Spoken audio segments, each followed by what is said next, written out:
The video started with laughter. That's what threw me off the most. The light, careless laughter of people I loved. I was sitting at my kitchen table, still in my uniform from the hospital, when my uncle's message came through. You should see this, Maya. I'm sorry. The thumbnail showed my mother's living room. My heart stuttered. Press play. My brother's voice came first.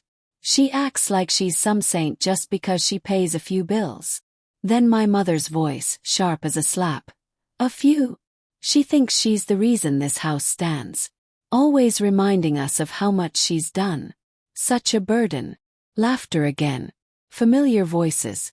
My cousin chiming in. My aunt. My father's low chuckle in the background. And then, as if the universe wanted to drive the knife deeper, my sister, the one I just transferred money to for her college fees, said, "Honestly, I wish she'd just move out already. She makes everything about her. Worthless." The word echoed. Worthless. I didn't realize I was crying until my vision blurred. My breath came out in short bursts, my chest tightening with every second of the video that played. It ended abruptly, my uncle's camera jerking away as if he hadn't meant to record it. But he had. He'd known I needed to see it. For 10 minutes I sat frozen. My phone screen dimmed, and I stared at my own reflection in the black mirror. My eyes looked foreign, swollen, glassy, disbelieving.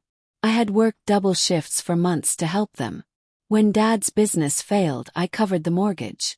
When Mom's arthritis got worse, I paid for her treatments. When Sarah needed new textbooks, I bought them without hesitation.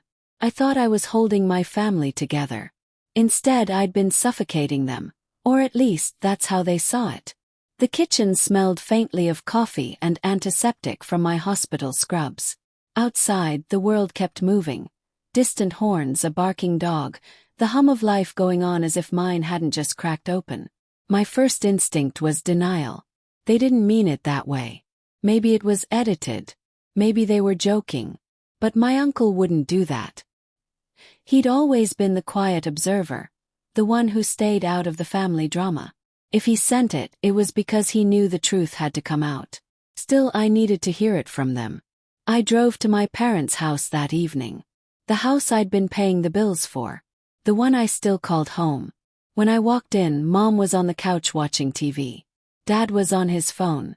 Sarah was sprawled across the rug, scrolling through TikTok. "Maya," Mom said without looking up. "You didn't say you were coming." "I didn't plan to," I said quietly. My voice sounded calm, too calm.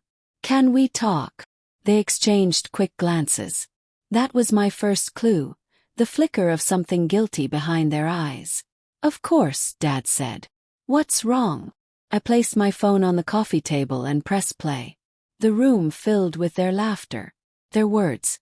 Worthless. Burden. She thinks she's the reason this house stands. The air changed.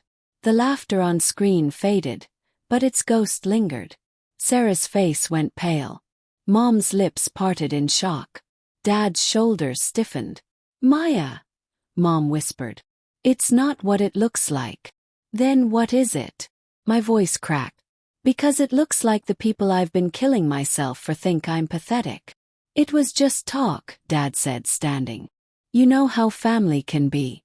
We were venting." "Venting," I repeated. "About me.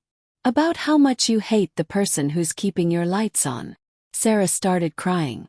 "Maya, I didn't mean it. I was just angry that day." "Angry? What?" "That I'm trying to help." Mom reached for my hand, but I pulled back. "You've been so distant lately," she said softly.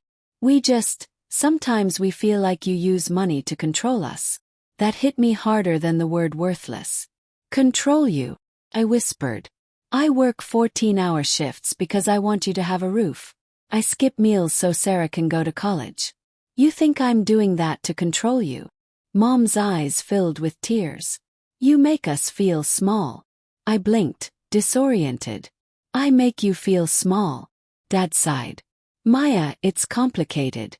You're always reminding us how hard your life is, how much you've sacrificed. It makes us feel like failures." The truth burned in his words, not because they were right, but because they were honest. Maybe I had made them feel that way. I never meant to. I just wanted them to understand how much I was giving. But in doing that, I'd turned generosity into guilt. Still, that didn't erase the betrayal. I would have given everything for you, I said, my voice trembling. And now I realize you were all waiting for me to stop breathing so you could finally relax. No one spoke. The only sound was the TV in the background, a sitcom laugh track echoing over our silence. I turned to leave, but Mom's voice stopped me. Maya, please.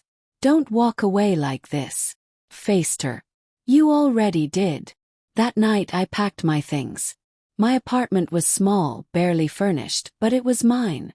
I curled up on the couch with the same blanket I'd used during nursing school, the one that smelled faintly of lavender and exhaustion. Sleep didn't come. My mind replayed every conversation, every birthday, every thank you that now felt hollow. Was it all fake? Or had love simply eroded over time, replaced by resentment? Around 3 a.m. my uncle called. I'm sorry, Maya, he said.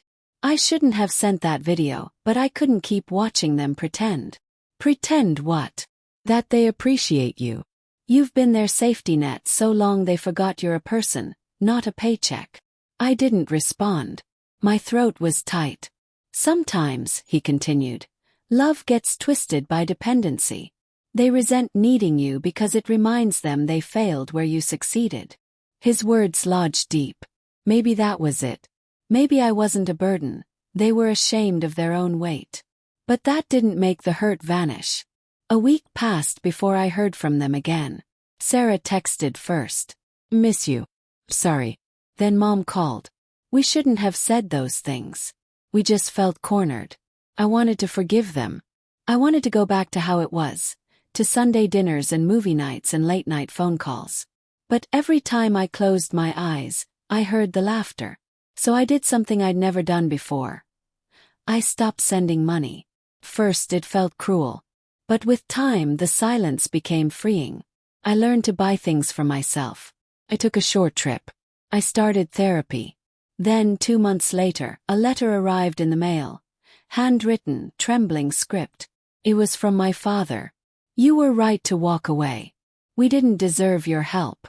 I don't expect forgiveness, but I want you to know I'm proud of you.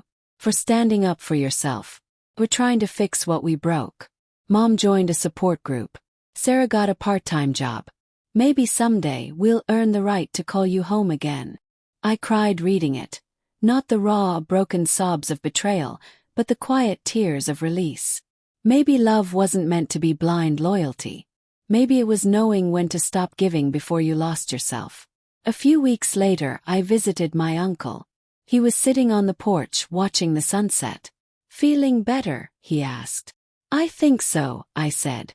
Still hurts, though. He nodded. Healing usually does. We sat in silence for a while. The air smelled like rain and dust, the sky painted in gold. Then he turned to me. You know, Maya, sometimes family doesn't deserve the version of you they ruined. But you can still build a new one, for yourself. I smiled faintly.